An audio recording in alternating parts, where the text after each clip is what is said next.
We're going to be interviewing friend of the show, Dead Domain. Obama. All right, how's it going? Welcome in. Welcome to the stream, to the Hi show. there. I am happy to be here. Hi, y'all. Yeah, how are you? How are you doing?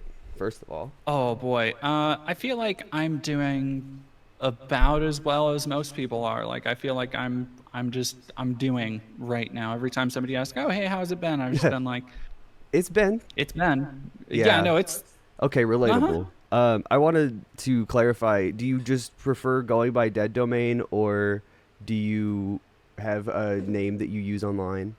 So you can, yeah, DD, dead domain is fine. I have recently started going by Vesper, or Vesper, for Vest for sure. short. So that is also Okay. completely fine. Perfect. Yeah, I just wanted to clarify because I'm that kind of person. I like to call back to the name. Dee Dee's also very cute as like a nickname. That was entire, like people just started calling me that because of, dead domain and alliteration. And I was Yeah, like, yeah, sure, why not? that's awesome. Well, thank you again for your time. I really appreciate it. I've been trying to do more of these interviews Of just course. to reach out to folks and connect. And I think a lot of right wing media, and I think you'll probably appreciate this observation, is very interconnected. They are very eager to reach out to one another and echo each other's messages. And I think it's something that, for as much as the right steals from the left historically, we should absolutely be stealing that. Oh, absolutely. We have Yeah, a lot the more. intersectionality, the intersectionality, the ability of right wingers. You can, you see it a lot. I'm not sure how integrated or how up to date you are on like the Gamergate 2 crowd Oh yeah, and that specific.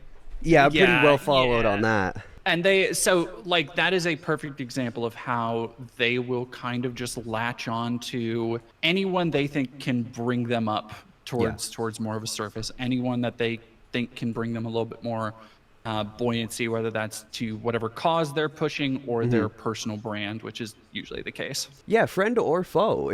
They'll get someone on to circle jerk about Alyssa Mercante, or they'll make their video about Alyssa Mercante or whoever the fucking villain of the week is in their circles to Yeah, I leverage that. actually I have a so I do one of the things I do is with my friend Rosa, we do the What the Fuck Now or WTF Now podcast. Nice. And we've had a lot of really good guests on so far. We've had Stacey K, Oh, awesome. Elena McLaughlin, and we have an interview coming out with Kat Abagazala, Oh, who of course is amazing. running for Congress, Yeah, I'm a and big then fan of and Cat. that should be out this week. Oh, Yeah, Kat's so cool. incredible. And then Alyssa is actually coming on our show to talk about that whole situation next week. So That's awesome. that has been there's been a lot of overlap also on my timeline with just every time one of those dorks obsesses over her. Yeah. And like they don't have a lot of motion. That's the craziest thing, especially when they're not talking about her. It's one of those things that I've had to, and I'm sure you've struggled with it too. Being a content creator and like having something blow up Yeah. and then having to decide, okay, do I do another one of these? Do I do another video on this subject? Do I do another video kind of like this? And their answer, I think one of the things that really separates, bread tubers, video essayists, and kind of across an ideological spectrum, it's not just people on the left, but separates them from just the like there's really no other way to put it, slop merchants, like the Yeah. quartering, Yeah. is that they will put out fucking anything and keep hammering on it until there is no more blood they can draw from the stone. Yeah, it's literally beating a dead horse. I was just looking through fucking Ethan Klein's Instagram stories as just a Oh, guy who has speaking of gone which, yeah, from, holy shit. yeah, like a guy who wasn't really like that to really like, I almost feel like there's something in YouTube's algorithm or in social media algorithms that incentivizes people to become this way, to become obsessive, because it does yield a positive feedback loop from the communities that are also obsessive and like stalk people in real life. There was somebody on their Reddit talking about, he posted this on his fucking story on their Reddit talking about iDubbbz was at my roommate's coffee shop and he was a bad tipper. And it's like, what the fuck are you talking about? Like, that's the level of of invasiveness that the entitlement that these people have to talking about other people's lives. It's crazy, and YouTube rewards it and endorses it by allowing it to happen. It's driving me I don't know if you crazy. saw the video I did on Synthetic Man, who's kind of like a Yes. fairly like mid-range incelish YouTuber. That guy's and that nuts. was something that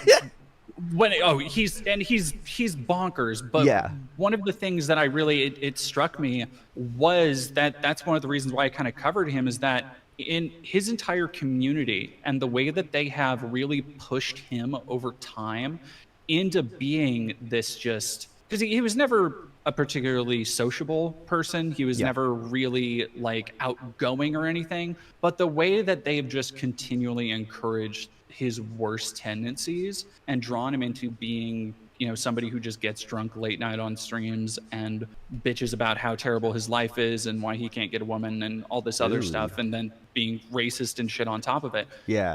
It is this kind of weird hug box that I think some people get into. I think kind of Ethan Klein is in a little bit right now, where he has the most stalwart defenders, like the most diehards, the people who I don't know what it would take for Ethan, like for them to abandon him. I don't think there's anything. There's one thing. And that's apologizing. Being friends with Hassan. That's it. Yeah, like if he was friends with actually Hassan again, that squashing would the be beat. it. Yeah. Like that, and that's the contract. It's like a weird, twisted social contract that they have, where it's we all hate him, and regardless of all of our, like less important differences for whatever reason, like we will unite on this and only ever like talk about this and defend each other talking about this unconditionally. Ethan Klein defended fucking Sex Pestity, that creep, that freak, groomer, nasty little goblin in his content nuke. After the allegations came out, after the lawsuit came out, ridiculous to do that. But it's the contract. They have to do it. It's one of those things I feel very vindicated for never having, like, Destiny is one of those content creators that I never watched just like, and this was, years before anything came out, just because like fucked vibes. Like I always felt vibes were off and was just never drawn to his content. Same. And I'm just like, I feel vindicated. So apparently Destiny did watch my Brianna Woo video on stream. And I'm not particularly interested in like watching his whole reaction, but out of curiosity, I did skip to one part in the stream. Like, it was probably a third of the way through, just to see, because there was like a whole intro section. And the one thing I cut to was him making an offhanded comment about a statue I have behind me of Morrigan from Darkstalkers. Yeah. And the comment he made was something about how he's seen a lot of like videos or pictures on the internet of statues like that covered in cum, so he's wary of what I'm going to say. And I was just like, wow. Fucking I was like, genius analysis. no, I'm Thank good. you. I'm out. Holy shit. That's it for me. And so I cut out after that, which is just like, understandable. Okay. Self-report, literally. I think that leads me into one of my questions. Your Brianna Woo video did really well, and you did a great job kind of cataloging as much as possible. It was a dense video, but it was really informative, and I really liked how like you painted these like through lines throughout that made it clear that these were consistent patterns of behavior and not just like flukes of a rather unpredictable person who says insane shit regularly. But I was curious because Brianna Woo, given her like long-standing internet presence and the kind of attention that she's gotten from like the Kiwi Farms freaks and shit like that, like what have been the reactions to your video? It seems like you've seen a lot of people from different sides of the internet watch it. I don't know if you have much observation on that. Not really. I already don't do the like, okay, when the Hassan Ethan debate happened, everybody watched it and then made a video of them watching it, which I don't begrudge anybody for doing. But then I knew people who were like, oh my God, I've watched the debate like 3 times because they watched it and then watched this creator, this creator react to it. And I like already don't do that. And I'm probably not going to do it with my own content. That's fair. I do know that Lance and the Surfs, I went on there Yeah. briefly, and they had watched it. They really enjoyed it. Juniper and the rest of the Western Western Kabuki Kabuki. crowd, they watched it. Yeah, they're And great. I was very grateful to them for having me on. That was a amazing, fun podcast. Yeah. And I did hear through. So the reason I heard about Destiny is that somebody in my Discord had posted something about it. I think it was my Yeah. Discord. And I was like, oh, I'll go check that out for 3 seconds. I did, however, hear through the grapevine, and I have not really gone to verify this really, that apparently Josh Moon of Kiwi Farms fame watched my video and enjoyed it.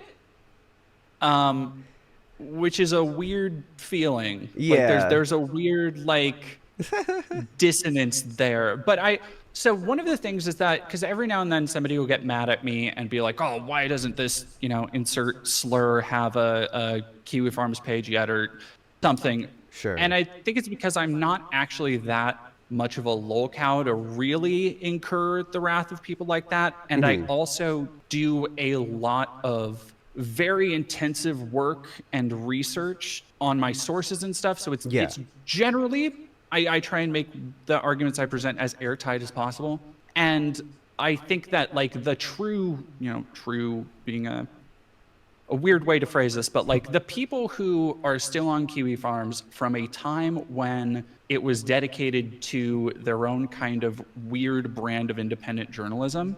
Yeah. Which I like, very obviously, I don't think it's that now. But of course, there is still like a level there, I think, of like, even if they don't like that I'm trans or whatever, like a begrudging respect that I do put in a lot of work there. And I guess I appreciate that. Yeah. No, I mean, it makes sense in a weird way because at the very least, your facts are straight. Like you're well researched. You know what you're talking about. And unless you are the kind of person that is invested in the, borderline conspiracy theories about content creators that, like a more discerning person would more or less either skip over or just outright like debunk or whatever, it's hard to come at someone and kind of contend with their content when they're really just reporting like factually and, pointing out, consistent things.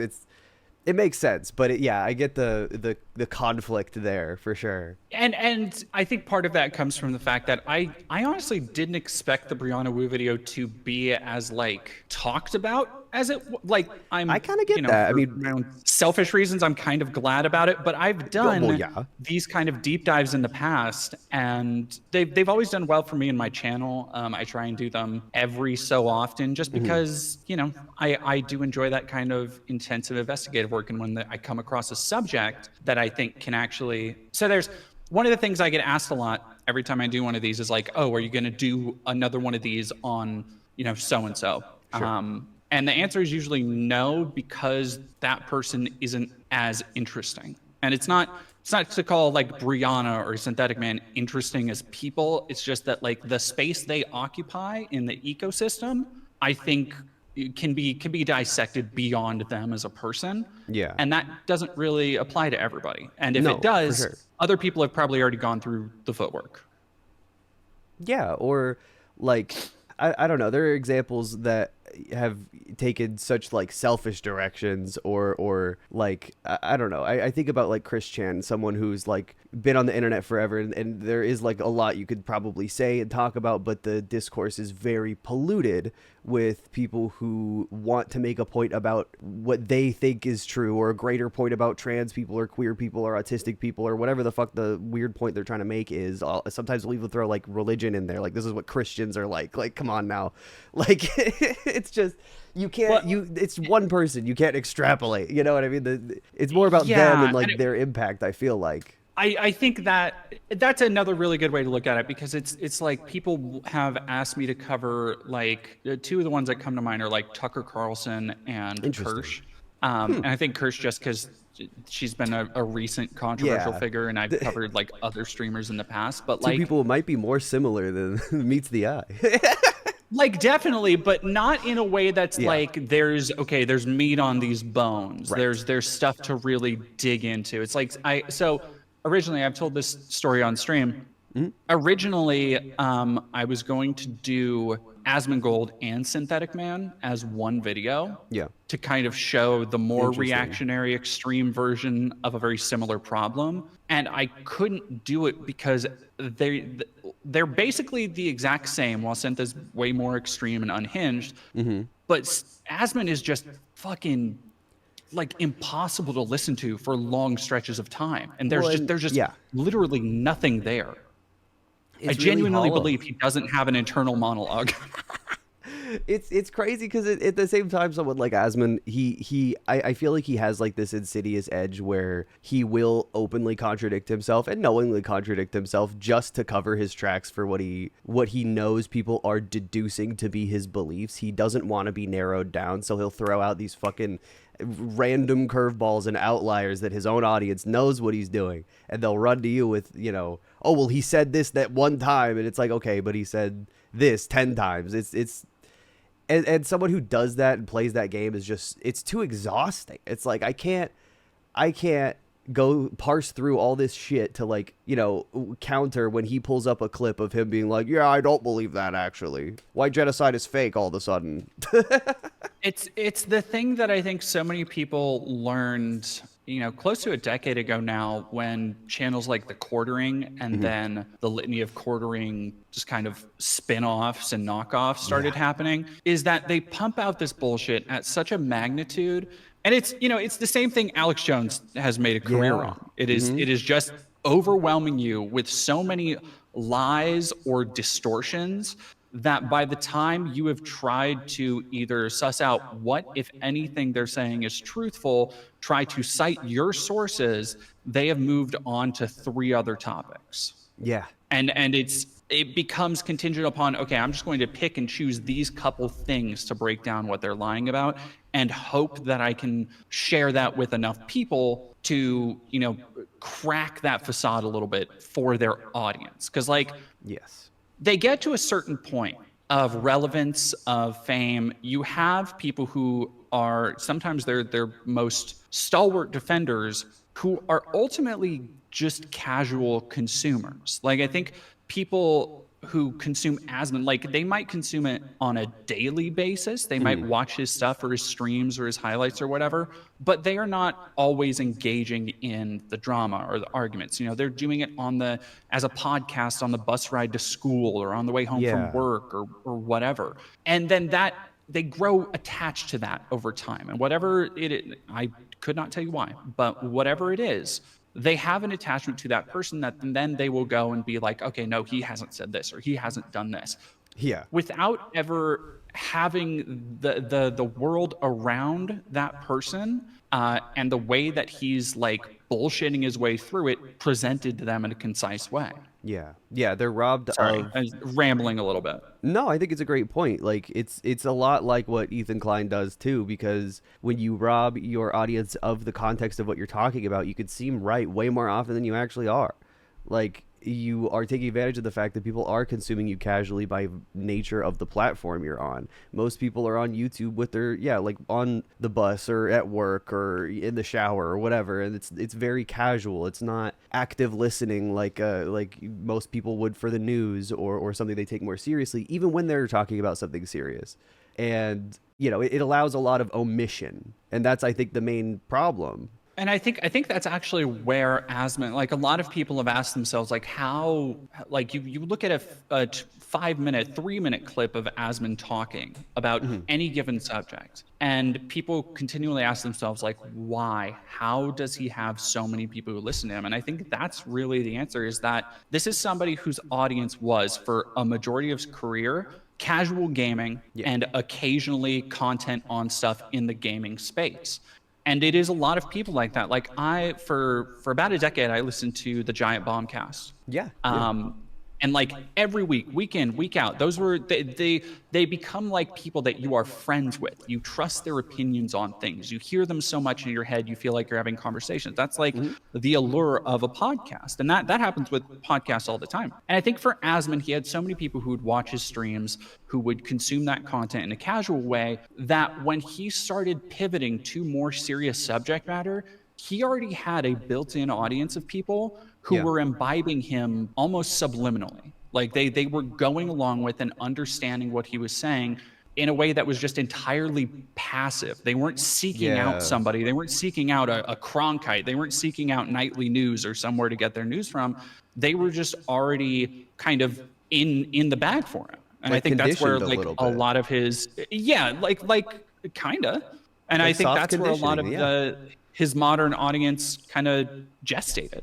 No, I think you're right, and it comes with that like parasocial defense because of course, you know, he's the guy who's made like 7 videos about how he's been canceled, and that I think is like a more than anything now in like the modern content creator ecosystem, it is a way to drum up your audience as like yeah, like raising an army for war. Like I need you guys to defend me now. And I need you guys to defend me on whatever the thing is now. and like you said, like he knows full ass well that every time there's a video of him with a face that's like, Yeah. and Twitter canceled me over something again. He knows full well what he's doing. He is outrage farming Yep. because he and his editing team and like as Oh, they his are wont to editors be, are, yeah, as that's a it is, whole and can of worms on its own. they are incredibly Bad. content brained, and Yeah. they know that that shit is going to get hundreds of thousands of clicks, which Yep. like that's what he does. That's the game. And yeah, that is the way that YouTube kind of encourages it to be played. Yeah, like they are well aware of him for sure because he's like tremendous. And, you know, the incentive that they give, like I said, it's just they reward this kind of shit while suppressing people who talk about Palestine or anything with like serious implications that is wearing it on its sleeve. Because that's the thing. Like Asman doesn't not talk about Gaza. He doesn't not talk about Israel. He absolutely does. He just hides it in what the algorithm finds acceptable as opposed to being honest about it, which the algorithm punishes. And I find that fucking gross. Like it is a incentive for subliminal, like conditioned, like propaganda. Because a guy like Asmongold is just going to say what the State Department says, no matter what, and then act like he's skeptical. It's crazy to me. It's one of those things that it almost goes with the way that for a couple years now, people have talked about the way people would kind of pull their punches on terms like graped, unalived, shit like that, which is so like I have literally never done that for a video. No, I have never, and because it grates on my last nerve as like an adult. But No, more real. than that, I've also never had a video like I've had videos get demonetized for copyrighted content. For sure. But of the shit I've covered, and I have covered, I don't think there is a like harsh piece of subject matter I have not covered in one way or another. So I have a video on the history of anti-Semitism, and it's basically a full ass documentary. And I managed to find archival footage, and I showed footage of Holocaust camps being cleared out in the video. And because the video is documentary, because it can technically be considered educational and informative, it got full monetization. And that's the way most of my, even the stuff that I'm like, again, I've covered some shit, and I will always cross my fingers and be like, nope, this is the time that they're going to get me for talking about suicide rates or talking about racist attacks or whatever. And it just doesn't happen. And I think part of it goes back to that I'm very careful about how I'm presenting things and what the truth of what I'm presenting and the whole of what I'm presenting. Yeah. And I think that that's a thing that more people need to be willing to do, because when you do juxtapose that against someone like Asman, I think it makes them look just so much more shifty and it's like snake oil. Almost. Yeah, 100%. Yeah, exactly. Yeah. And I think when I said YouTube punishes like the honesty of it, I was thinking specifically like Noah Samson. He has made he's talked about it directly. I'm sure you've followed his streams, been fucking killing it. But his videos about drama will explode in comparison when he's just like honest about like what the fuck he's talking about. Like I don't know. We're not protecting people on YouTube. The TOS doesn't do this. The algorithm doesn't do this to keep people from seeing violent content or radicalizing content. It's not like that, clearly. It's so arbitrary and like vibes based. And I think a lot of people tend to blame it on the viewers when I don't necessarily think it's their fault. Like, it might be secondary to what like maybe mass populations of people might, predicted algorithm based, might potentially lean toward, but I don't, it's preemptive. It's all preemptive, and it's not based on what people are actually doing. It's based on what Google thinks people want. So I do think people take a little bit more, like the viewers take a little bit more responsibility than the platform should when it comes to like what videos do well based on what's being covered. Even if it's the same thing in both videos, it's just how it's framed. You know what I mean? Exactly. Yeah. But like I said, that kind of shit just incentivizes people like Asmon or other grifters. Like, even, I mean, I don't know. Synthetic Man is very like upfront with it. He's very like, he gets to fucking say, games are gay now. I don't know. He just gets to do that shit. And he's inspired.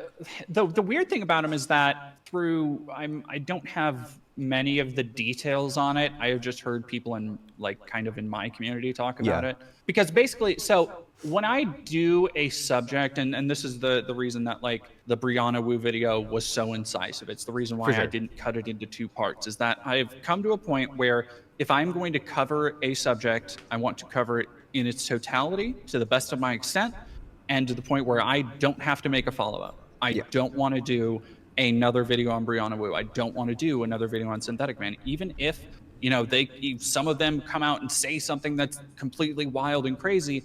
I want the kind of basis for that and people's understanding of whatever that is to still be in my video. And I think it is. Like anything those kind of people would do in the future, you can go back and watch my video and be like, yeah, okay, I see how that happened. Or I see why they did that. Like that makes sense from that perspective. And so like it's been weird because when I put out the synth video, I ran afoul of his very weird sect of fanboys who I've come to find out like nobody else likes. Like even people on Kiwi Farms have started So again, somebody told me about this, that after something happened, I don't know what happened recently. I don't know what, there was some kind of embarrassing incident which led to Synth getting his own lolcow thread. And then also his fans having their own Kiwi Farms thread. Oh, Jesus. Which is like, yeah, I like That's like layered. that should tell you the kind of weird insular incel community that like is fostered there. And it's so like he is different in a way in that I genuinely believe he does give a fuck of what people think about him, but oh yeah, I think so. I think he kind of loathes himself more than he accepts anybody else is gonna dislike him. Yeah. Which is a fucking bummer. One of the things I talk about in that video, and I stand by this, is that if he had just stuck with actual game reviews, actually talking about, because he started his channel, according to him, to make videos on games that he cared about. Yeah. And those videos did nothing views-wise in the beginning. And they grew a little bit. But if he had just stuck with that, he would have had an entirely separate audience by now. He probably would have found success, probably would have, like, his life probably would have changed. Yeah. Just from doing that grift. And I'm sure he credits that pivot for whatever success he does have, but he's clearly not, like, happy about it, you know? No, I don't think he is. I had a few questions on the Brianna Woo video. I watched it obviously, but I don't remember if you mentioned if there was any specific catalyst. I know you kind of have like a general ethos about making videos about people, and I do really respect that. I think that's like exactly the kind of thing you should have especially when you're focused on individual people, because YouTube in general, like I said, it just becomes quickly polluted with like people who don't have the best interests or like, I don't know, just the purest intentions or anything, you know what I mean? And it turns into bullying. It gets just personal really quickly. Yeah, but was there any catalyst that made you want to make the Brianna video? Nothing. So, and I mentioned at the kind of the top of the video, just for total transparency, is that like, I had tiffs with her on social media in the past, and I had said, and I show some of the things I said to her, the ones I could remember and go find. Yeah, you're getting real with it. I mean, like, I said some not nice shit. I'll be real. Like and to this day, I still don't blame her for not wanting to talk to me. It would be really hard to get me to talk to me if I had said that stuff. Yeah. But like none of those personal things were kind of the catalyst, the start button for me going, okay, no, I Sure. need to actually do this. It was a combination of a couple people coming to me with things about Brianna and being like, hey, did you know this, that, or the other? You should talk to this person, this person. Me following up on that. And then just the kind of like bizarre descent that she's had into the right-wing turn and just kind of looking at her whole career in context, that I was like, you know what, there is something here. There is a story here. There are enough through lines here that I can make something that is interesting and informative on. And just kind of went from there. Yeah. No, like I said, I mean, I really do respect the ethos of like having a purpose to like making a video about something. Because like I mainly ask about Catalyst because that is kind of how and I think a lot of other creators make videos, is waiting for kind of that like that strike of whatever inspiration based on whatever you're seeing or you're hearing.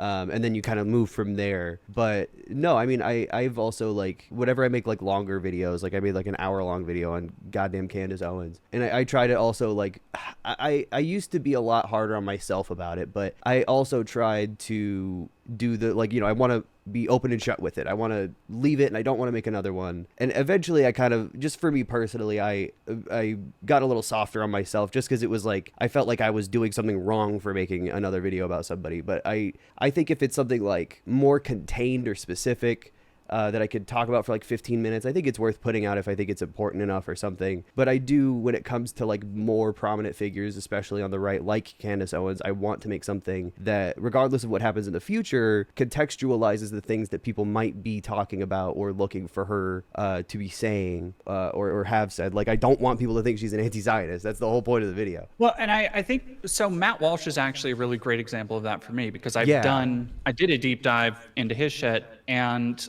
I've done a couple videos. Yeah, and that's the thing, is that like I've done a couple, and they're usually stream highlights where I will, cut up something I talked about on stream. But it is usually, it's not because it's Matt Walsh so much as it is discussing or dissecting something that the broader right wing is going through. Like a more recent one I did was when he was defending and very much moving goalposts on Shiloh Hendricks. Yes, and that the trailer trash asshole. Yeah, and I was like really breaking down, like watching his whole thing, his reaction to it, breaking down how he would go super easy on what she said versus talk about, well, we don't know this, and we don't, how do we know this was actually a kid? And like all Maybe of this the kid other had a shit. weapon, you never know. Yeah, and it's stuff like that I look at and I'm like, this is stuff that, okay, I can extract on this. We can talk a little bit about this because he's not the only one doing this. And I think Matt in particular has, for the time being, with where the Daily Wire is headed,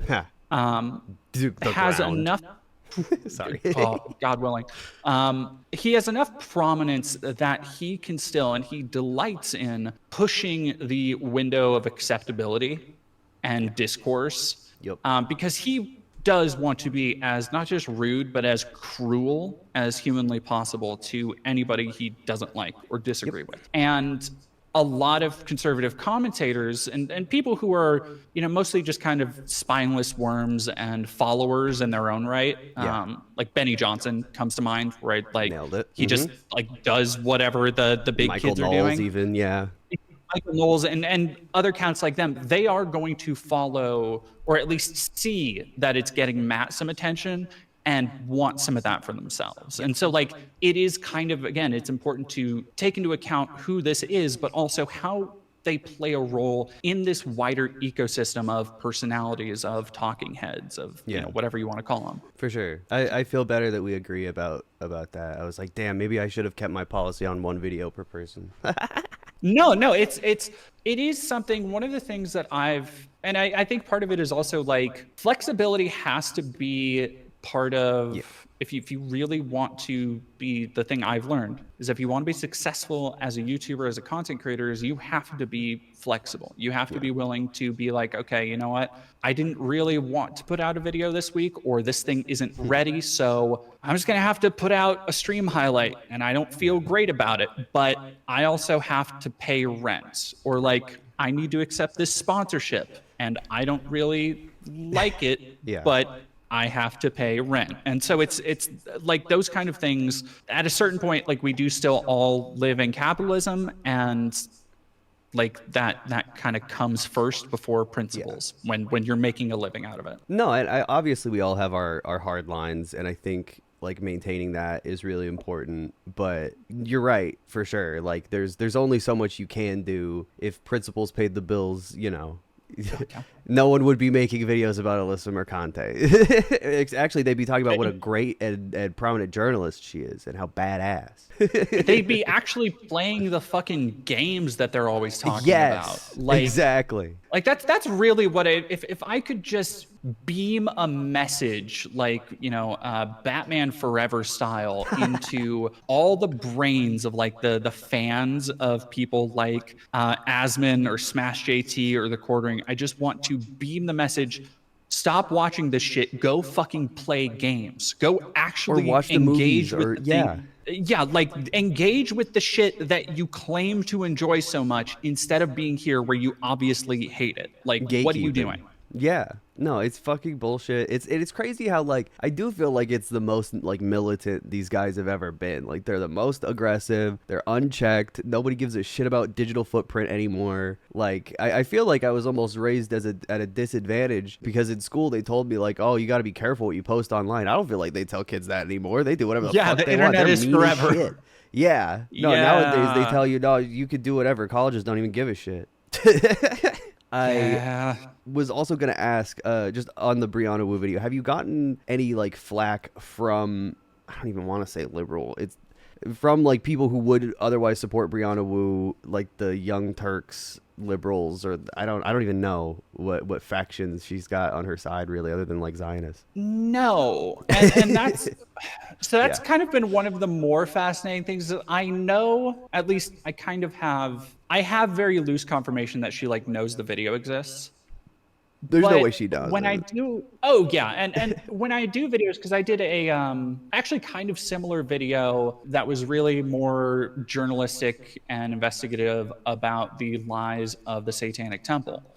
And that video, I was also prepared for a lot of blowback on, and I kind of got it from some of their like Reddit groups and stuff. But for the most part, that video now kind of stays as an artifact where every few days I'll get a comment from somebody who will be like, wow, I had no idea about all this, or I followed this for so long. I knew people from this. I didn't know about this controversy, this controversy, this controversy. Right. And that's kind of been, for people who aren't, you know, terminally online, who don't know Brianna from like Twitter or just being embarrassing, which, you know, there are a lot of people who like my comments mom have been sent like, me her once. I supported, like, I supported Brianna during Gamergate. I did this, and I knew her when she was running for Congress and all this stuff. And when you lay it all out for them, a lot of people are like, oh, oops. Okay, no, thank you for putting this out there. Thank you for doing this. And for sure. I don't mean to say that in like a self-aggrandizing way. I'm just saying that like that is the reaction that I think a lot of the more fair weather travelers will come by, is just out of curiosity clicking on this video and then being like, damn, I learned something, and then kind of going about their way, which is honestly what I think a lot of good journalism should be there for. If people want it, if people are drawn in by it. Absolutely. Journalism and documentary in general, like documentary film, it's kind of the purpose, right? Is not quite as casual as like an Asmongold video or whatever that a cop can watch in his car, but you know, like something that people don't need to do their homework on or be super invested in. They can come and be informed and walk away with more understanding than they came in, and like guidance too on that understanding that is based on the research and consistent. You know what I mean? Like I think that's really valuable. I mean, every documentary has that to some degree. You know what I mean? Like Grizzly Man comes to mind. Ape Trip Crazy. I don't know if you saw Chimp Crazy. I fucking love Chimp Crazy. I have not. It's Tiger King. It's the Tiger King guy, but it's with chimps. The director of Oh, Tiger oh, yeah. King, and he found a lady who has a chimp in her house. It's fucking awesome. Well, and I think that there is that level of like some of my favorite YouTube video essays, like Down the Rabbit Hole does some phenomenal. Oh yeah, Down the Rabbit. Yeah, I know that guy. Yeah. Yeah, where and they've done stuff on like the Final Fantasy VII house and like these weird kind of internet phenomena that you don't really see outside of like kind of deep internet or older internet places. Yeah. But when they approach the subject outside of this, because I think there's this. Okay, a good example is the recent video from I don't remember who it was, but they brought the Saberspark allegations to light in a very tasteless kind of way. Right. And I think there is that dividing layer between what constitutes like journalism or just content. I think a lot of the time, you know, like working independently, I don't have like a code of ethics. I don't have an editor I talk to. I don't have somebody saying, well, this is ethical, this is not. It's personal, a lot of right? the time it just it comes down to empathy, and it comes down to like just trying to understand a subject or trying to understand somebody first and foremost as another human who is prone to making mistakes, who is prone to having faults, and going from there instead of trying to sensationalize every aspect of them as if they were just another story hidden somewhere deep in the internet. Yeah, I sure. guess that is kind of my approach to it. That really resonates with me. I felt very similarly, but I think you put great words to it, honestly. Sorry, chat's freaking out. Can we emphasize on the, go back on the Saberspark thing? I don't even remember what the allegations ended up being. I know he's like friends with some fucking really weird people, and that's like more or less what I walked away from. I have not taken the time to watch the full allegations video yet. But I know the initial video was like, it was like full of like jokes and like weird shit when he was like, he was very serious. I don't know. Yeah. And that's again, like there are levels to, and I get this as somebody, I enjoy making jokes. I enjoy making like funny content and stuff in my videos. I threw in a bunch of jokes through Brianna Woo. For sure. But there are points at which you need to like kind of straighten up and not do that. Like there are times and places, and I think the sexual assault allegations against Saberspark, like I don't think any video bringing any of that to light is any time and place for a joke at all. Like, no. Yeah. In any context, good, bad, doesn't matter. It's like one of the things I did was in, I think one of the only videos that I don't appear on camera that I've done in the last 2 years. And I don't think there's any, well, that's not true. There's one joke at Nick Fuentes' expense, but it's the history of anti-Semitism video where it's like, valid. I didn't even want to like appear on camera for that because I wanted the focus to be so entirely on every beat and every piece of information I am presenting to the audience. And so like, the Saberspark thing was like just a perfect, it reminds me, I think I described it to a friend as it's the other side of the shitty content coin of like addressing your own allegations through like a music video or something. Yeah. Where it's just like, what the fuck are you thinking top to bottom? Ukulele like, why? style. Why would you do this? Yeah. Yeah. That's crazy. Yeah, that shit was very like chaotic. It just goes to show like, you know, I don't know, just talking about like ethos and how, you know, you personally decide what to make or how to make it. Like it is left up to the individual content creator, even when they are given information or exposed to information that is exclusive and very serious. Like they have full discretion on that. And there's, you know, it's inherent to the platform and it comes with a lot of responsibility. I think people tend to downplay a little bit. Not that like you have to talk about it all the time, but I don't know. There's like there is like an obligation there, you know? Well, and another thing that's kind of, and I only, because I saw this in your chat, somebody saying that they don't know what Gamergate is. And I think, you know, for people who were, you know, adults, and I was in the game industry as a journalist during that time. I was an intern at Game Informer in 2017 when it was like still dying out. Can I be honest? I literally applied for like the exact same kind of position at Game Informer. Just kindred spirits. I appreciate it. Of course. And Riverboat Jack too. Riverboat Jack is a fellow former intern too. That's so funny. yeah, just bizarrely small world when it comes Yeah. to Game Informer. But like it's hard to remember that that shit was over a decade ago now. Like I thought of it, I thought of something in terms of a video I'm currently writing where the generation who were born, the kids who were born the same year the first Avengers movie came out are going to be teenagers this year. That's crazy. Oh Yeah. God, that's And one like of my younger siblings was that born around fucks you up, then. right? Like that's Yeah. yeah, that's and it's that kind of thing is that like there are going to be more and more, there are only going to be more and more people who are coming into this political space, who are coming Yeah. into these conversations without the important context that like led to where we are right now. Like everything you see from Smash JT to, you know, not Sebastian Gorka, and shit. But Like yeah, a lot it's of Steve them Bannon's in these sprouted from circles. stuff Yeah. over a decade ago. Yep, Yeah. I was thinking the other day, like Steve Bannon has kind of left his mark on YouTube and gaming culture in the form of Asmongold. He's like his little homunculus in the gaming space, specifically saying shit that Steve Bannon would be saying if he was. He also lives like a gross like roach creature. There's a Oh lot of my God. similarities. Yeah. Yeah, you know what I mean? It's gross, but Uh, it's true. Sorry, what a yeah, I got guy. distracted by Gorker. No, you're totally good. It's just weird because I've met even briefly. I met Sebastian Gorka once, and so like for whatever reason, I've actually met him, so I shouldn't conflate him with Steve Bannon, but I still do, Yeah. Oh, and yeah. I I don't mean, know why. one sounds silly. That's the way I can remember it, but they have such Yeah, similar silhouettes, character design. they really do. The character design. Yep, yep. You answered a lot of my questions just by chilling and talking, which is my favorite kind of interview. A lot of them have gone this way, so I do appreciate Of just course. how open you've been and your time in general.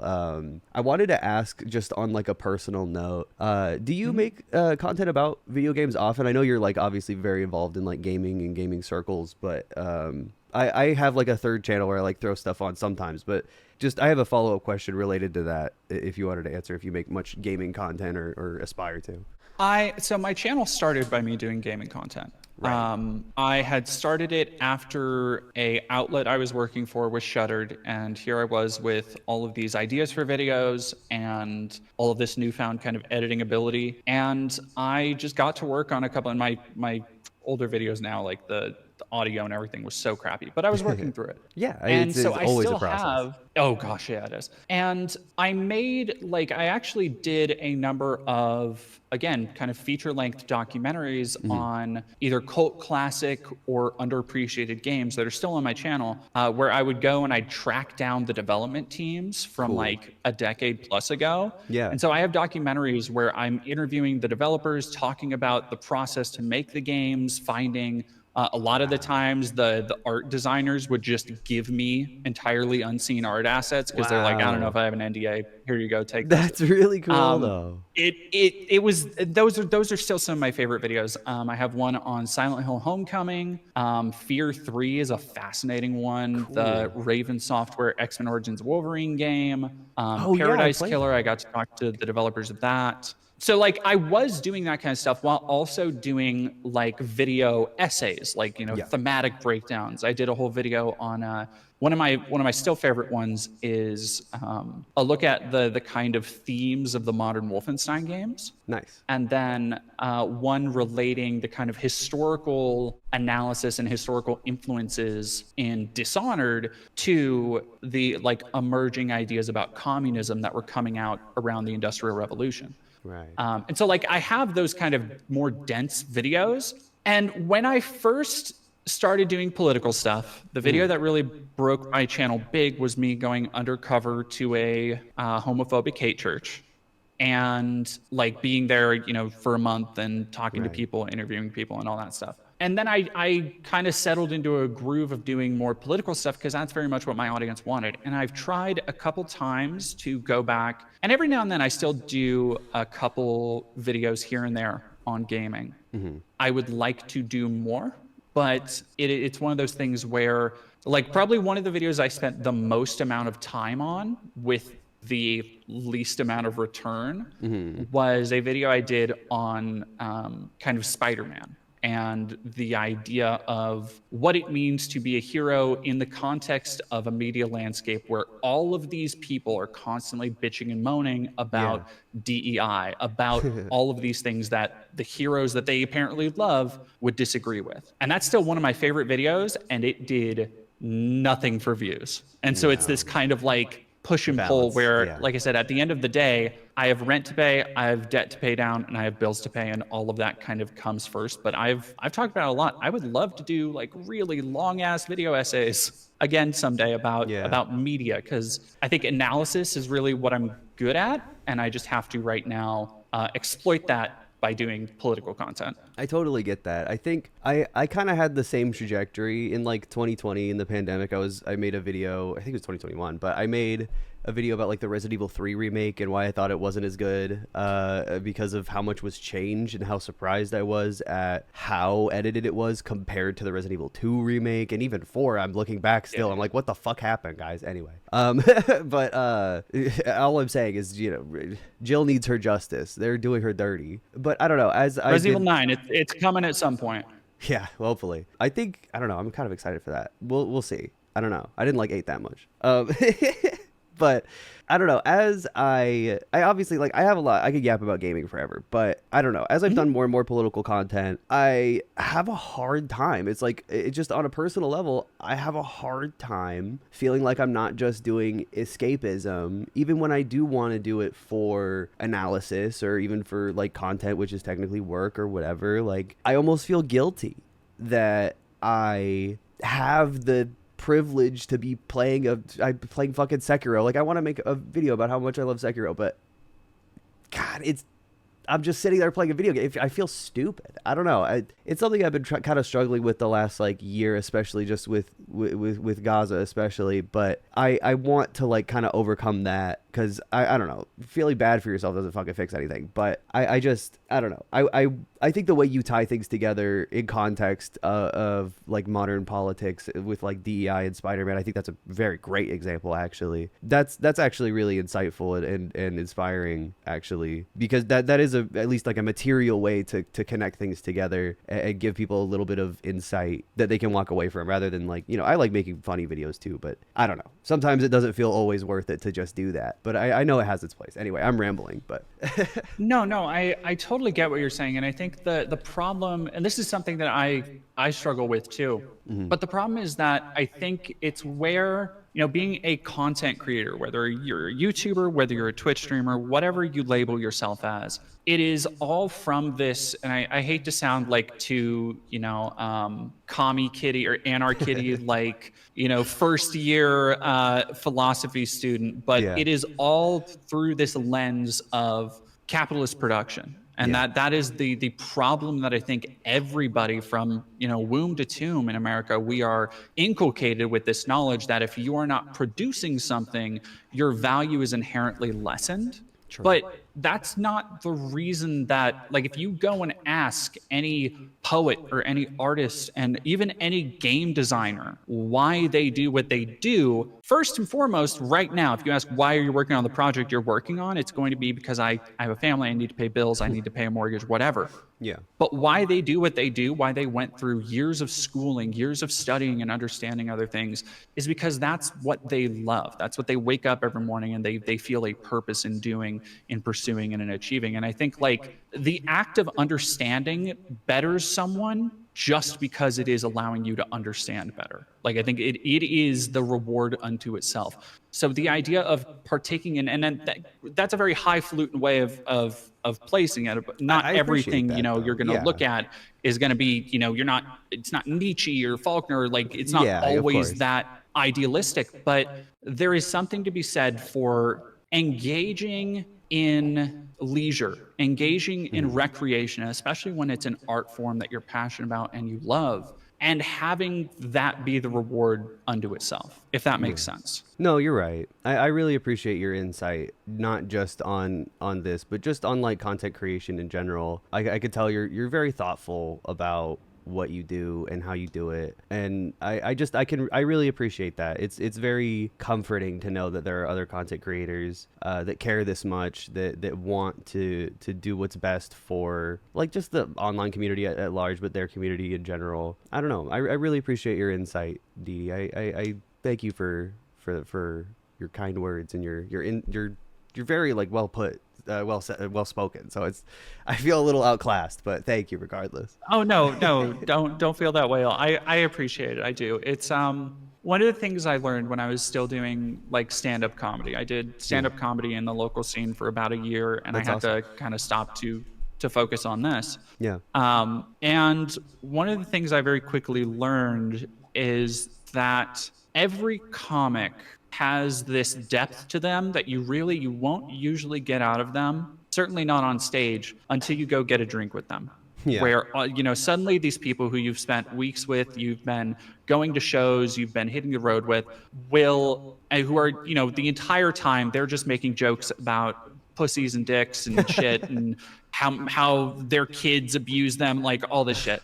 Yeah. And then they'll turn around and you realize that all of that comes from a place of deeper understanding of life lived and trying to present that in a way that is still broad, that is still allows them to get across what they're really feeling in a funny way that everybody can understand. Yeah. And I think that in an odd way, I think that really prepared me for content creation, because that's been my experience with every other creator I've talked to. Is there are these just reciprocal, unspoken understandings between all of us that kind of to get to this place, to engage with this, and like certainly just purely from a commenting perspective, just purely from like the shit that you take just being online, being a queer person online, being a left queer person online, like you have to be kind of, it sounds very pretentious to say, but like you got to be kind of made a little different.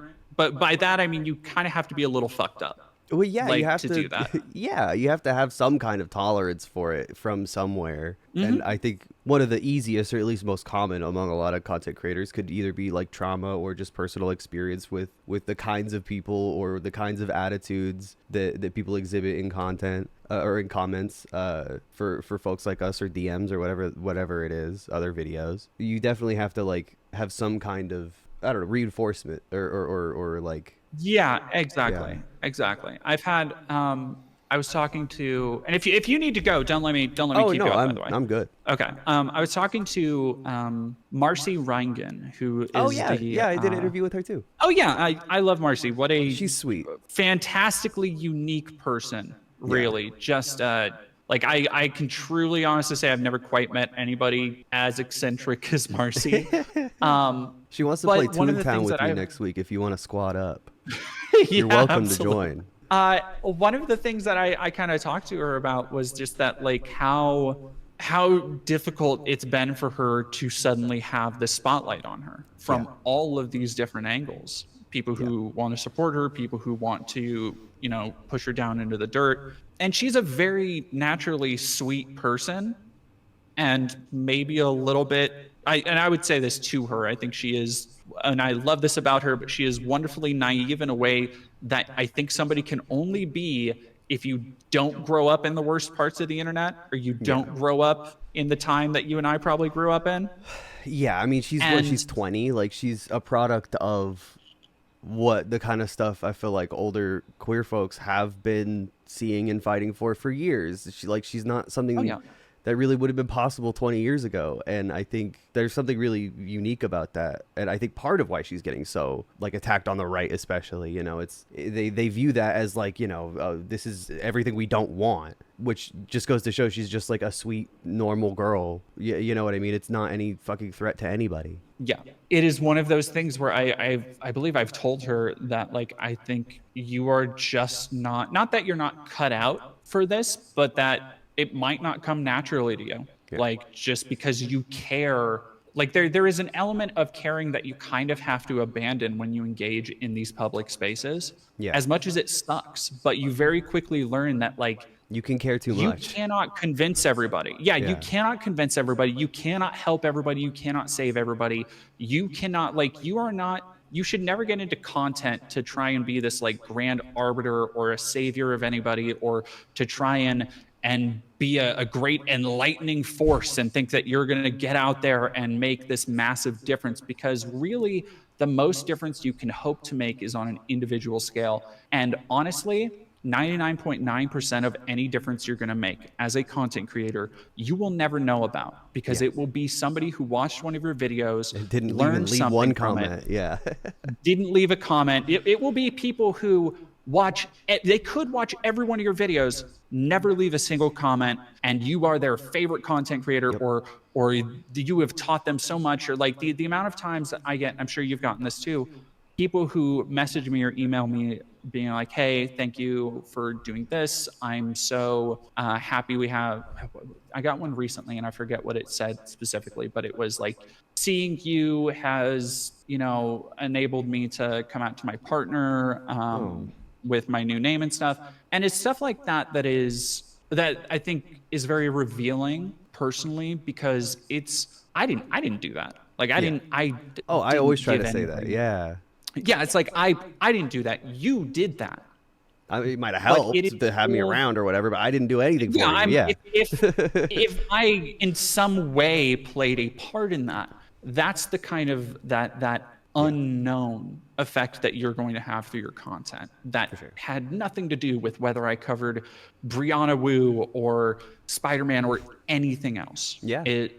Those are the things that I think, not even necessarily that you should aspire to in content creation, but like just be aware of, because it is hard to, there's a lot of times where I feel this, I know other people feel this, where, you know, and kind of like what you were talking about, it's like, I feel like I am just not making a difference. I feel like I am just, I could be doing more, but then you do that and you're like, well, what am I actually achieving here? And Right. it's stuff that, as much as the internet can bring us together, and as much as it has connected a lot of people, I think it creates this kind of reverse feedback mechanism where we feel so much when we don't get that interaction or that engagement, Yeah. as much as we do when we do. When you get 1,000 great comments and you get so many people singing your praises and being like, oh, this was such a great video, you feel that shit. But then you throw something out and it could be straight from the heart. It could be something that, you know, you didn't think you would finish, or something that you really Oh,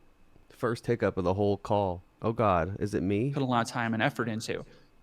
Oh, Who died? is okay. I think you're back. No. I think you died for 1 second. No. Ah, okay. Yeah, hang on. I'm coming back on stream. I need to know: have they played Hearts of Iron 4, and are they a furry? Are those things usually related? Welcome back. I heard something about being a furry. Oh yeah, one of my chatters, my furry chatter keeps spamming if you've played Hearts of Iron 4 and if you're a furry. No and no. I get the furry thing a lot, and I Really? don't know why.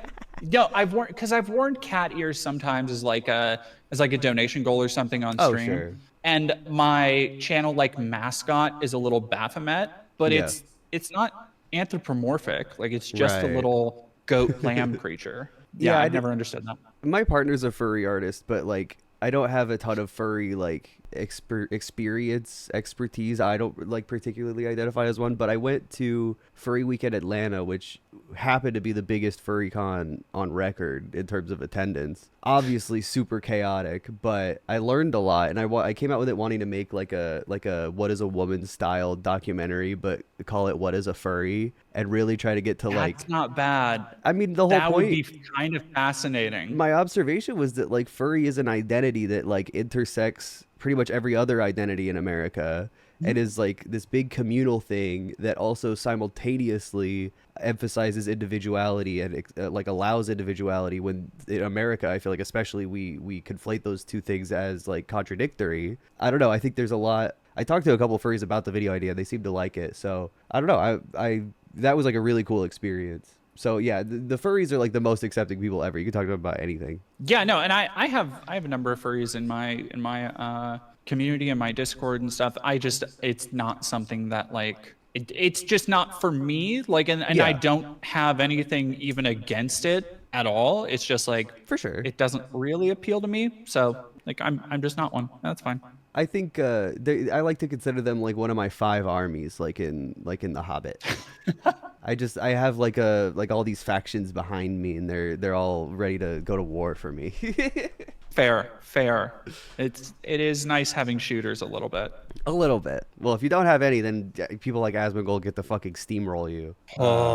That's the hardest thing about even making videos about people like that is the response that they will generate by making themselves into like the biggest victims. The victim part of it is so frustrating to watch because it's this kind of twisting you've seen where these are the same folks that, again, 10 years ago, they would harangue any SJW as a cry bully, as like, oh, you can dish it out, but you can't take it. You're virtue signaling doing this. And then now that is literally all they fucking do is virtue signal to each other with whatever dumbass, lazy joke meme they found on 4chan. Yeah. And then when somebody calls out, it's like, hey, this is like Nazi shit. They'll be like, oh, what, me? I'm just a little uwu small bean, and you're actually harassing me. Yeah. Yeah, it's like, God, I would have so much more respect, like not much, but so much more respect for these people if they could just like have the intestinal fortitude to own the shit they believe and say all the time. Just own it. It's just a joke thing. Like, so I talked about this kind of, I think I put a tweet or something out. I think I talked about it on stream, where this thing that they do is that they always backpedal. They always throw some bullshit out. And then when somebody's like, hey, this is actually super fucked up, they go like, it's just a joke. Like, obviously these were just jokes. But no, like, it's not. No, jokes have an intention. They have a setup. They have a punchline. They have I think I did see something that they're subverting. And if you don't really have any of the elements of a joke when you're like saying slurs or making racist assertions, then you're just doing those things. Yeah. Not to pathologize too much. I think that they feel that they're subverting like teacher by being racist. Like they say a slur and that is subverting, I don't know, Obama, who hasn't been president in fucking 10 years or whatever. You know what I mean? Like whoever they are like resentful of that they think is like limiting their lives. It's this almost, again, it's this kind of like capitalist twisted worldview where they believe that the world is divided into just like the SJW hand-wringing liberals and everybody else who is just a tough, brave, free speech warrior who doesn't care and will say the R slur. Yeah, but it's like, no, there's an entire spectrum of people between those two things. Right. And it's so frustrating to constantly have to like navigate that because, you know, like I get called a liberal all the time and it's like, God, same. Hang on now. Like whoa now. Please. Insulting. Yeah, call me an F slur, but let's not be insulting here, please. Yeah. There's no need to stoop that low. No need to associate me with Jerry Connolly. I'm good. Oh my God. R.I.P. the big man. Did you want to ask anything about like modern politics or anything? Oh, fuck, man. I don't know. There's too much shit going on. Do you like the big beautiful bill? That's the thing. It's all bad. I've gotten to a point of numbness that I'm actually surprised it took this long to, like, for example, when I find out that it was actually called the One Big Beautiful Bill, like officially when I saw that on the White House press briefing website, I was like that's something that 8 years ago, Trump first term, that would have like festered in my mind for like a week. I'm like, oh my God, where are we heading? This sucks so much. How is everybody this stupid? But now I see that and it is like water off a duck's back. Sure, whatever. Okay.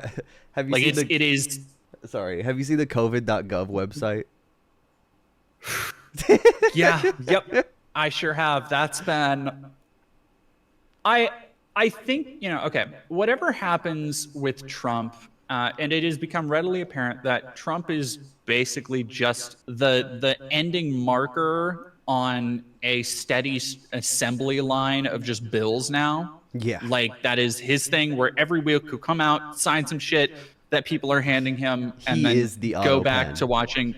Exactly. Like Yeah. that's really his role at this juncture, which like is kind of what everybody knew would happen when he's surrounded by people like Stephen Miller, when he's surrounded Yep. by all these people who, when you sit down, when they interviewed about Project 2025 or whatever, it No became idea. very clear that they had much more concrete plans and, more importantly, a more assured way of going about them than Yeah. Trump ever did. A legal plan. So Yeah. that's not surprising. Yeah, that like that shit not surprising at all.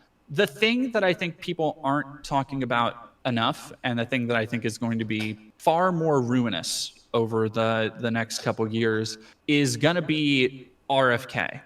Yeah. Um, Yep. We were just watching his because interviews yesterday. Bad. that is No yeah, more like lead it's program in the CDC. it's so like there are so many systems in the United States I think people are learning, and if they aren't currently learning, they're Yeah. about to, that Oh are yeah. not houses of cards, they are lines of dominoes, and they Yes. intersect. And they, once one thing falls over, other things will continue to fall over. Well, and Whereas that's if it was that house of cards, like you could have the first layer collapse, and if something at the bottom holds it up, like, okay, we still have that foundation. And I don't think people understand how interlocked so many things like the CDC, like all of these different healthcare agencies, like EPA. they Yeah. are with insurance, like they are with local and state governments, and efforts to maintain and make sure that there aren't outbreaks and shit. And it's Yeah. just like that's the shit that like keeps me awake at night, where I'm just like, how do you even start talking about this at a scale that isn't just doomerism, that isn't just sharing paranoia? And like that's Yeah. the hard part, I think. I think part of that has to come with, and this has to be the optimism, in my opinion, is the recognition that for however much destruction the Trump administration is doing via RFK, but also fucking Dr. Oz, who's the Medicare, is he? I think it's Medicare. Oh my God. Or Medicaid, czar or whatever. Tom Homan, fucking Pete Hegseth, any number. Christy Nome is one of the worst. Cash Patel, even worse. Like all of them are so not just incompetent, but like. They're evil people, Raven, sociopaths. cruel. Like when I see, again, like the first Trump cabinet, the massive difference is that it was run by people who were at worst Hawks. inept. Old people. Yeah, like just regular ass like Republican and corporate people like Betsy DeVos, People who wanted to, shuffle some papers, make some, little cuts here and there, and that's it. Exactly. And you have like dog killers like Kristi Noem and just these fucking Baron Harkonnen motherfuckers like Tom Homan. Can't even speak. And got Stephen Miller. Oh my God. Feeded little rat. I can't believe he hasn't been testifying at the Senate yet. Stephen Miller is one of the only times that I've been truly assured of the existence of evil. I saw him. I went undercover to CPAC as a Christian conservative cis man with a podcast. Yeah, I think I saw that one. And I was in like just being even in the same room as him and like seeing him up on stage was like. I don't know. There's something like if you ever watch old footage of like serial killers on trial or something, it brings up that same kind of unease. Like uncanny valley unease on the back of your neck. And I still see that every time he's in a video. Like there is just so much deeply wrong with him and the people fashioning themselves after him. Yeah, I mean that's the last thing I was just gonna say on the thing that is optimistic is for as much damage as these people are doing, even Stephen Miller, there has to be a recognition and this is my really undying compromise for 26 and 28 and just period, like my politics. You can't compromise on how much we need, how much heft and fight and pugilism and like serious overhaul. Like we need real reform now more than ever. We already needed it. It was too late. And now it's like we're missing things that we could have reformed at this point. we're losing things entirely that we could have used to make a better future for people, and people will die because of fucking RFK's policies. And there can't be any compromise. There can't be any bipartisanship. It has to be contentious. You have to be fighting Republicans and gerrymandering them out of their seats, or nothing. Or they might as well just own the country for the rest of our lives. Like, that's really my only point of optimism, is just, I think now more than ever is the best time to be able to say that and advocate for that. Like, no fucking Democrats should be taking this lying down, and they are, and that's fucking sad. It's one of the things that I see that hope, and I have that optimism for people like Kat. Yes. I was just where thinking that. there is still and it's an incredibly young, but it is a concentrated effort and understanding that the current Democrat Party is a party basically only in service to tech oligarchs, to their donors, to the AIPAC, whoever it is. They just kicked out David Hogg. Yeah, and like there's so many different things that you look at and you're like, none of this serves their constituency. None of this serves the American people. It's gotten to such a point that they've abdicated that responsibility, that it is now finally nipping at their heels, where they cannot even properly protect or serve themselves anymore. And truly the only last hope is to replace all of them with people who do understand that, who can, at the very least, I think this is the one thing, as much of a slimy skis ball as Gavin Newsom is,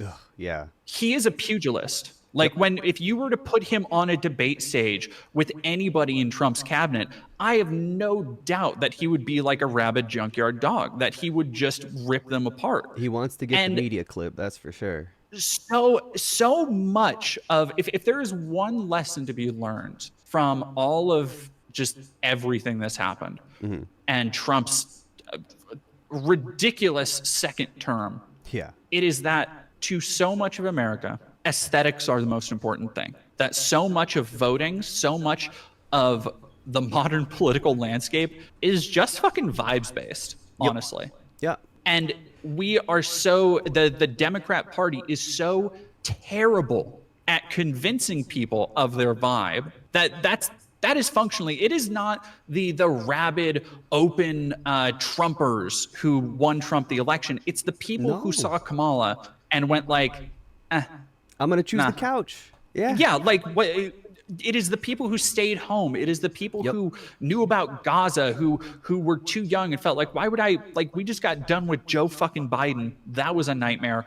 Why would I vote for more of that? Yeah. And like, that is the shit, because they were not given an actual functional alternative. Yeah, he might as well have ran uncontested if they were going to move to the right the entire campaign, while having the Olivia Julianas and the TikTok creators for Kamala say, oh, we could push her to the left while she's moving right. Like, it's right now, it is so frustrating to see Democratic operatives planting the seeds of this narrative of that, like, oh no, actually it was they went too far to the left. They were trying to appeal, when like evil. Like, it was less than a year ago, everybody saw Kamala completely abandon trans people, completely abandon people of color and communities of color in America. And Gaza, and minimum wage. Everything. Yeah, like all that shit, trying to court rich donors, trying to court and be like, yeah, no, we're going to have the most secure American Defense Force, and we're going to rebuild our military, and all of that shit on the DNC main stage, kicking out Hassan, like, all the while the fucking Republicans were just being like, oh, Kamala's for they, them, and Trump is for you. And it's like, that worked on the Democratic operatives more than anybody else. Somehow it's she's like, yeah, they're right. Crazy. Kamala is for they, them. That's bad. It fucking bugs me. And I hate to use this term, because like TikTok style pathologizing and psychotherapy is very passe, but it is this kind of gaslighting to try and convince everybody on the left that we didn't just see what we just saw. Yeah. So we've got to do it their way again, expecting different results, which won't happen. Yeah, that's what drove me crazy about the election too. I made a video about how this wasn't the only time that the Democrats pulled this exact move with the same mechanisms of the media and of young liberal influencers. They did the same thing with Joe Biden's cognitive fitness. They did the same thing with Gaza. They did the same thing with fucking COVID when they said get back to work, and people were dying at the same rates they were at the height of COVID, and just nobody gave a shit. Like, that alone broke so many people's brains because they forced people to go back without any fucking safety and no a concern for them while pretending to be concerned about the science and the facts. That's what broke so many conservatives to me. I don't know if there's anything to even compare that to because of how dedicated the Joe Biden administration was to getting commerce started again, and all for Trump to just fucking destroy it. Well, and I think you're definitely right about it kind of creating that massive distrust. Because for me, what I see in COVID was the kind of intersection of a bunch of conspiracy theories, things like QAnon, things like the Wayfair conspiracy, Pizzagate, all that shit. Now that's just normal really politics. And it was because of COVID that it sent, not just because you had so many people who had an unfamiliarity with the internet landscape suddenly having all this time to spend on these bullshit forums reading these dumbass theories. You had a lot of people who suddenly were just being imbibed with this knowledge, but then you also had the breaking down of those ideas and norms because the Democrats fundamentally just don't understand how to message ideas to people, at least not in the way that conservatives do. Well, they're too scared of going, too progressive or material with it because they don't want to be attacked on certain things that would be legitimate. They are too fucking scared to mudsling. They are too scared to shovel shit at the current administration and talk about the shit that they're actually doing. They would rather still just be like, oh no, we need to, I'm prepared to reach across the aisle and work with our Republican colleagues and all this shit. And it's like, no, it's why some of the younger members they'll do an interview and they'll say, fuck Elon Musk live on air. I'm like, you need to keep being in power. Good job. Because that's the kind of energy we actually need. You need to, if you want to represent the American people, if you want to represent your constituency, you need to be listening to them and then telling the world what they're saying. And that is not something any Democrat has prepared to do since Joe Biden's era. And they have this obsession with fucking 90s Bill Clinton, Jimmy Carter era means testing and fucking welfare limits. That's part of what is so frustrating about this stupid big beautiful bill that, Jerry Connolly could have voted against if he wasn't dead. Democrats have really no problem taking shit like soda and candy off of food stamps. They don't give a shit. They've been trying to do shit like that since the 90s, just like the Republicans have, but they know that it's unpopular. And now that it's happening, they're not fighting against it either. It's just so... God, it's so annoying. It's just the little shit like that, the cruelty. The trans healthcare thing is a real... and especially.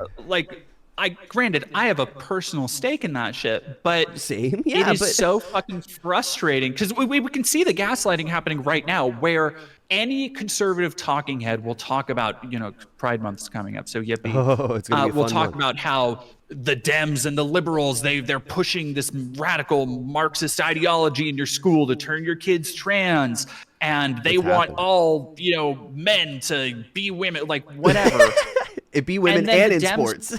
And the Dems turn around and do fuck all and put up barely any tangible resistance when their conservatives are like, hey, you know what? Let's take away all healthcare for a overwhelmingly impoverished community in America when we have reliable data to say that this actually makes trans people more productive members of society and a workforce. Yeah. It's what are you doing? Yeah, there's no end to the just fecklessness of liberals, I think. Yeah, it's selfishness on the individual level because they're paid to prioritize themselves and their image and their platform. So they don't stick their neck out when people need them because they understand that they don't need grassroots support. It's, America's never really been a true fucking democracy. It's always been a petite bourgeois democracy where the rich have way more say than the working class. The working class used to not be able to vote no matter what color you were. You had to own land. You had to be a fucking capitalist.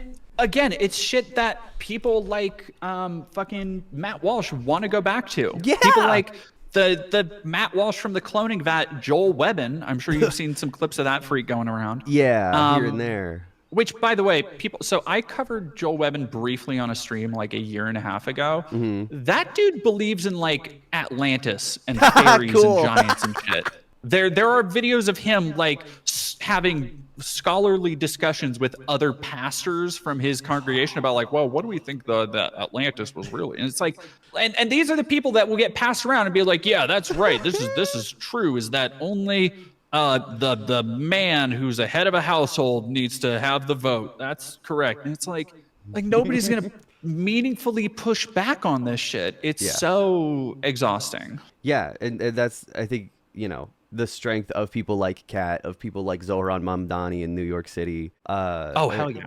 Yeah. The folks that are diehard working class allies, even Tim Walz to a certain degree. I have my issues with him, but his background as a public school teacher gives me a lot of trust and faith in him. And I think, teachers and union workers should be the future of the Democratic Party in general, as opposed to, lawyers and fucking career politicians anyway.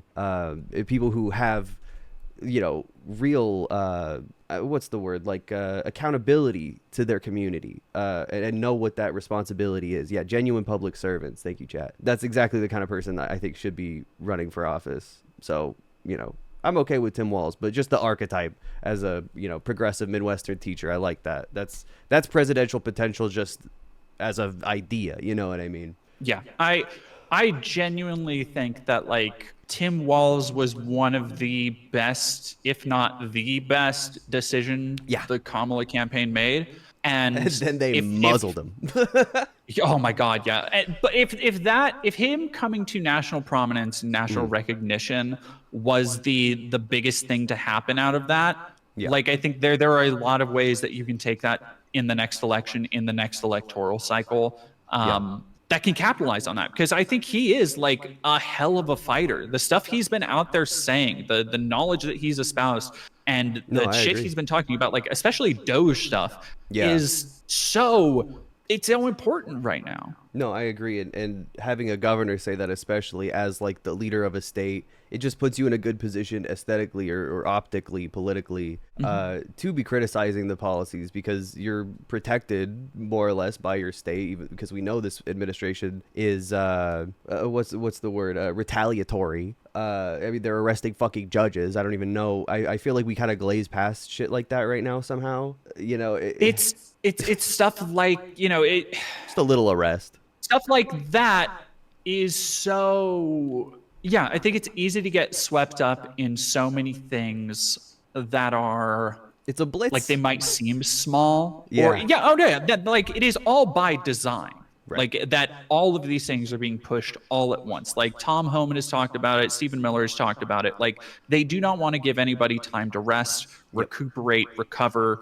And I think we are getting to a point mentally where people have acclimated to it at a certain way. And people are, at least I've noticed more people being active in the news, being active, and certainly now that people are going to be able to start marching because of the weather and stuff again. Like I think people are, maybe unexpectedly for them, acclimating to this pattern a little bit faster than they expected. And my worry is that those 2 points are going to come to friction in the next 6 to 8 months.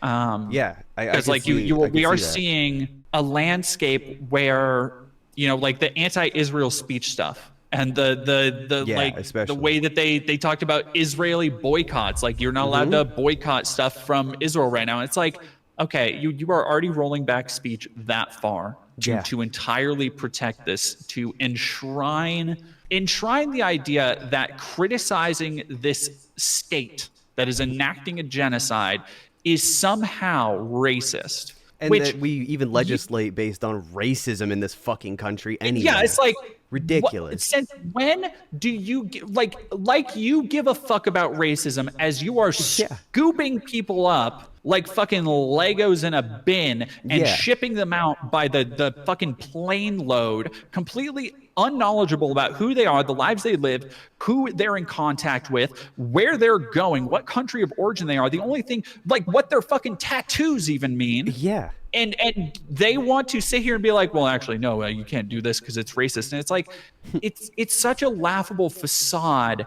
But from a point of view of like legality of the law of what it sees as legal, Right. it is also so incredibly dangerous because it is going to be the framework that they're working in when they decide, you know, what politicians are working against America, what private citizens are supporting terror. And we've already seen that language used, where No, you've for already sure. seen it from the Luigi Mangione thing Mm-hmm. to the more recent shooting. You've already seen people talk about immediately label anybody who doesn't condemn fully, who doesn't know the full scope of the story. Like I saw people, the Hassan thing, where Hassan, Yeah.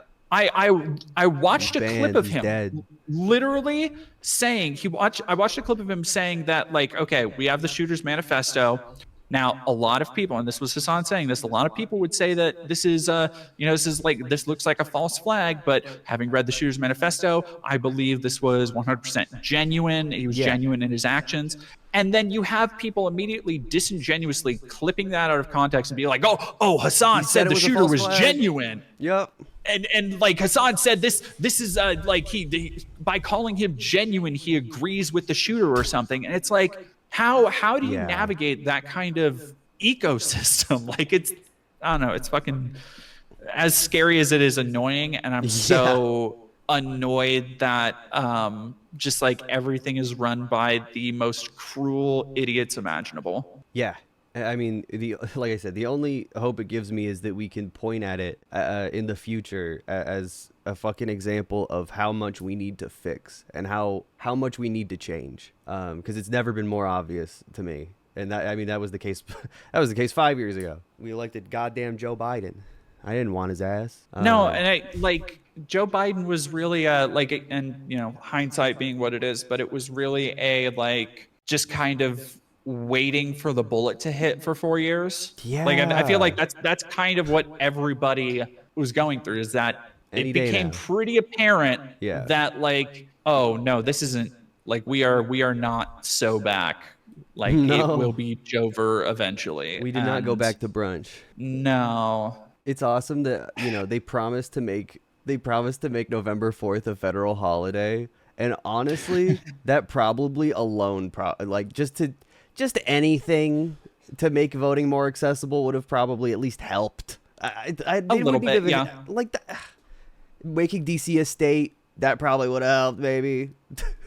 They said they would do it. Raising minimum wage, I don't even think Trump would have won. Just that, and I don't think Trump would have won. No, I mean, like, but again, it's one of those things that like it would have helped, and it also, like, there are going to be these small, insignificant but populist, quote unquote populist. I can't even really call them victories, but they're political moves that Trump is going to do that are going to be the easiest fucking dunks on Dems just from messaging perspectives.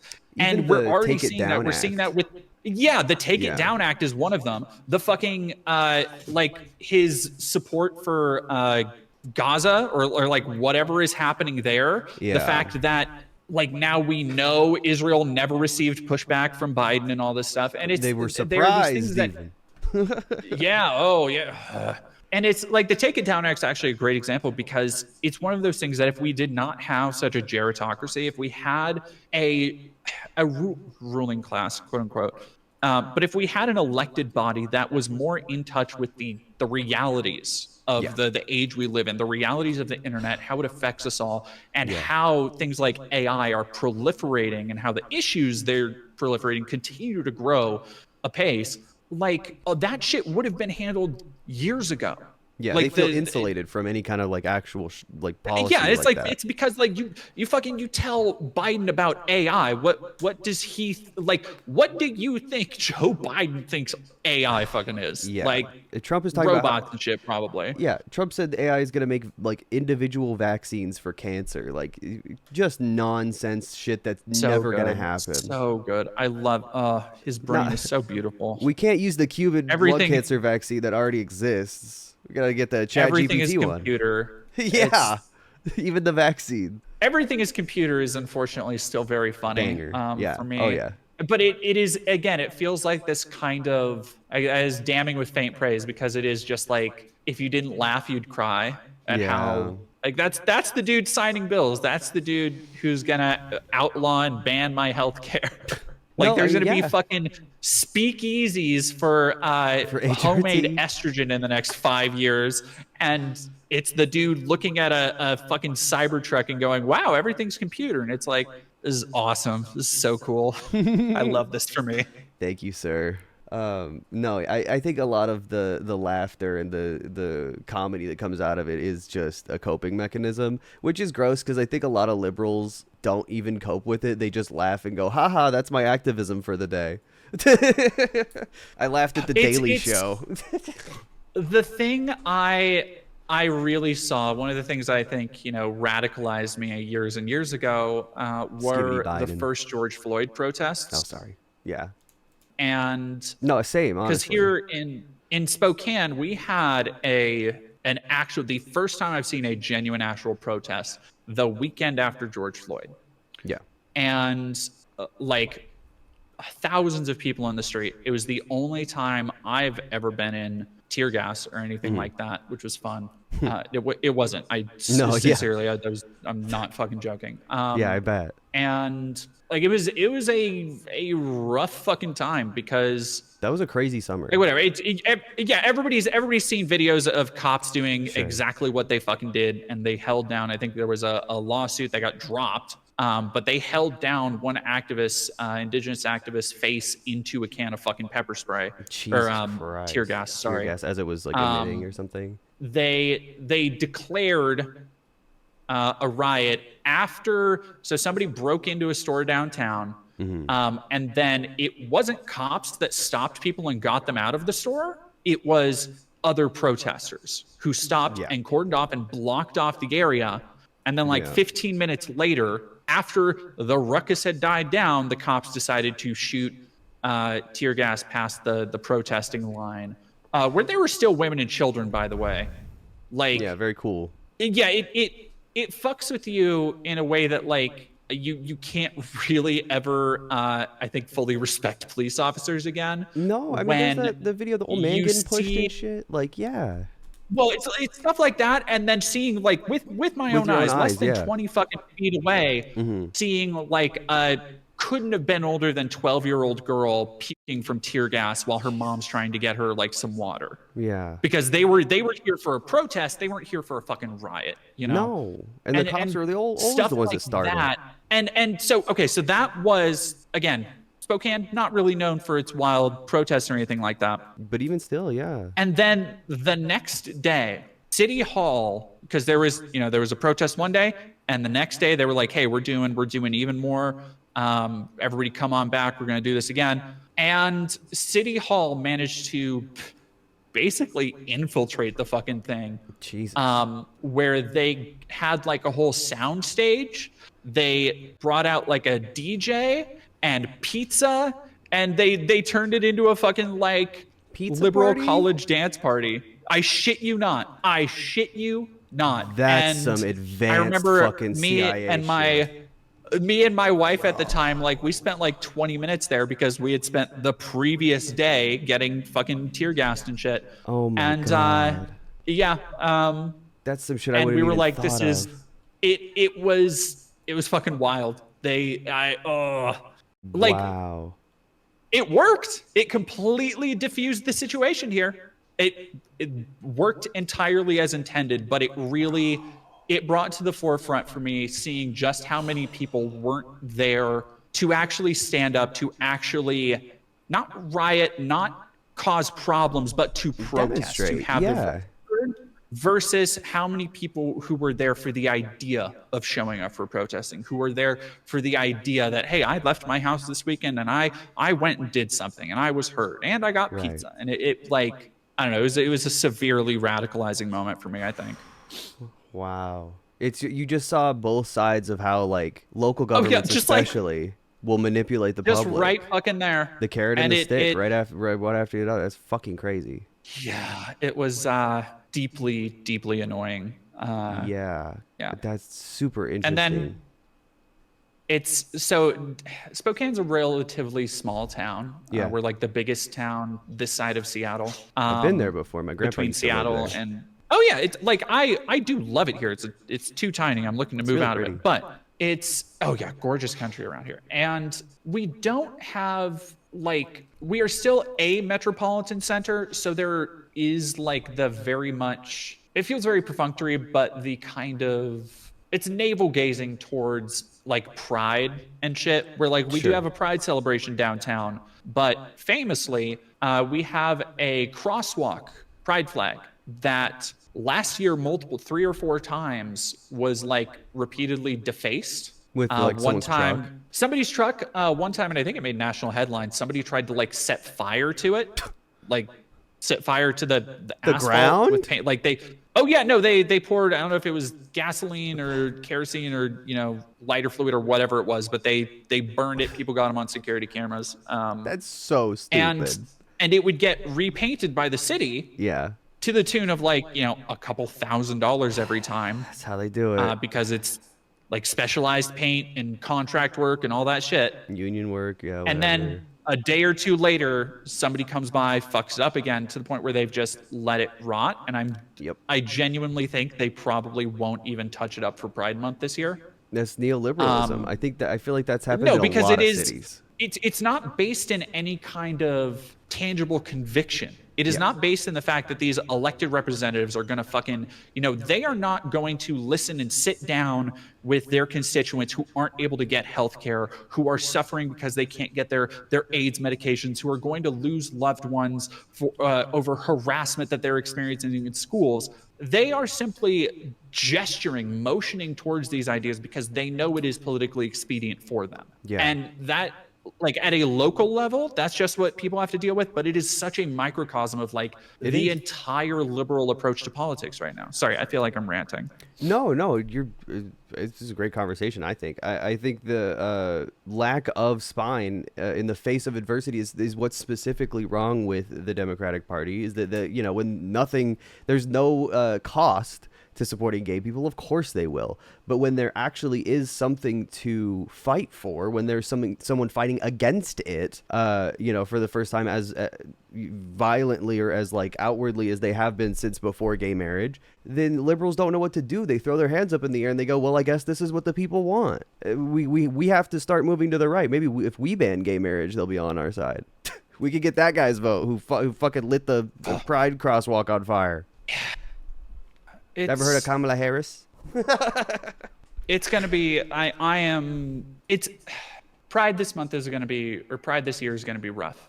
Yeah. I think whatever happens this year is going to be, it's going to set out a template for what happens next year and the years after. Yeah, this is like the first like new Pride for a little And bit. there are going to be people who feel genuinely emboldened to probably do some horrible shit. Or at least some annoying shit, which is the worst And- because and- like what do you even do about that? Do they go to jail for ripping up a flag out of Starbucks or something? Well, and unfortunately, I think like we're also at a point where not only do they feel emboldened by the constant rhetoric they're being fed, but probably will be emboldened by at least some people turning a blind eye, whether that's in the legal system, whether that's judges or cops or whoever, whether they're incentivized by the administration or not. Like I can very much see that happening. And I think the turning point, the real make or break factor is going to be how much people acquiesce to that and how much people are afraid of that and back down and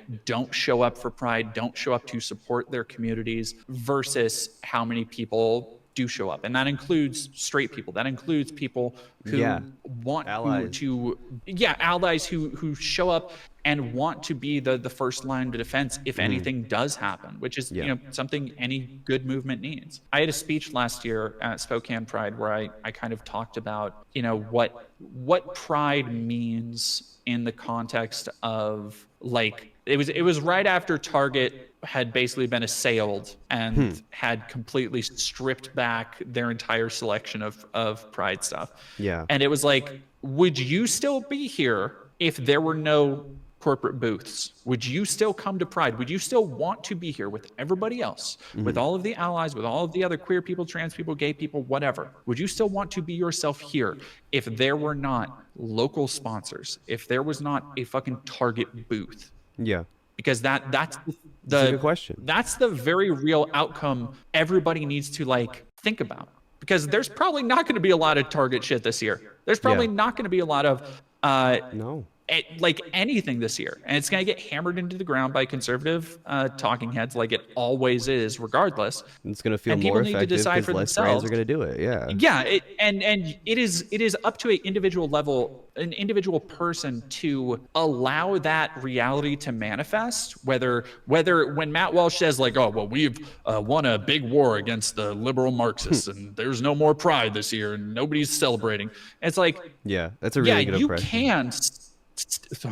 Unfortunately, I know. You can stay home and allow the reality to manifest itself, or you can fight you it. cannot. Yeah.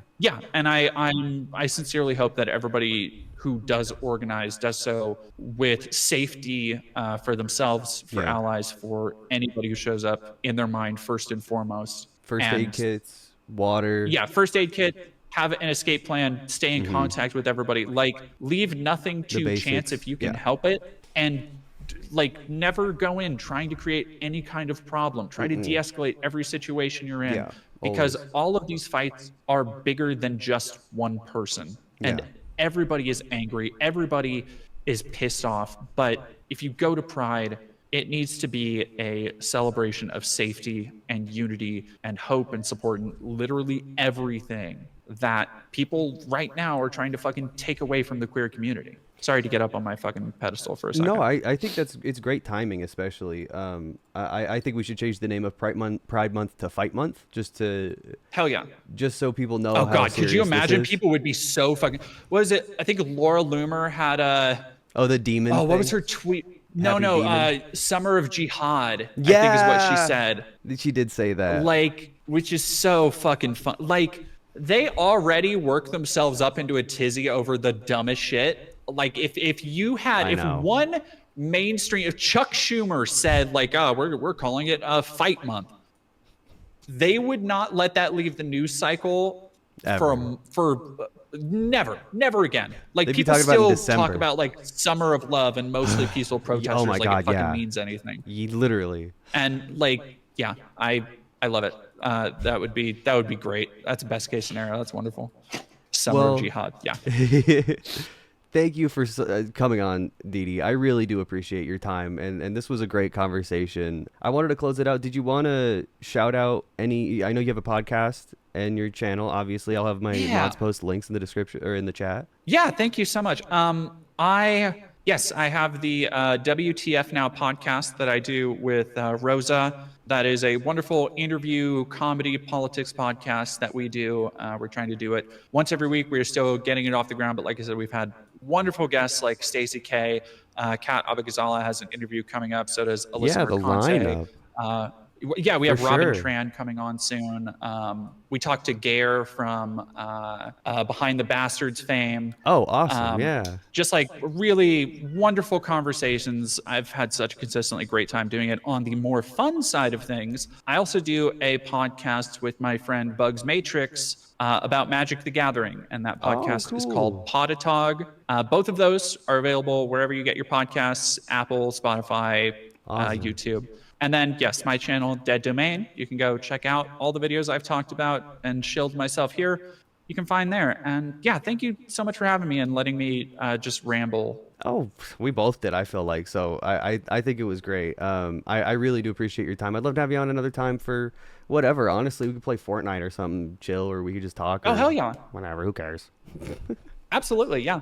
No, I really appreciate your time. Thank you so much for coming on again. Absolutely. Thank you. Have a good one. Yeah, you too. Bye. Bye. That was a long one, but it was fun. Did you guys like that? Did everybody like that? Dead Domain's great. That was the first time we ever spoke, so basically went great. Basically nailed it. I think that was a really cool interview. I don't know. There's a lot you could talk about with folks like Dead Domain who are really... I just really appreciate their thoughtfulness and their insight on like what it means to be a creator because I relate a lot, and it was really cool. It was a really cool conversation.